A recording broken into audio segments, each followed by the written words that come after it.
Okay, if you want to measure the heart rate with your Redmi Watch 3 Active, first you have to put it correctly on your wrist. So you have to put it like really tight. As you can see, when I move my wrist quickly, it is not even shaking, it is not moving. So that's the correct way to wear this watch when you try to make the measure of your heart rate.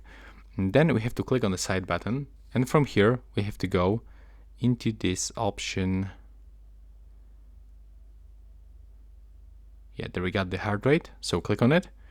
And now you have to sit down or lie down and just be patient, don't talk, just breathe normally. And here you'll find your current heart rate. Now you can also check the 30-day. Also, you can go into the continuous monitoring, so you can turn it on and it will be actually measure your heart rate all the time.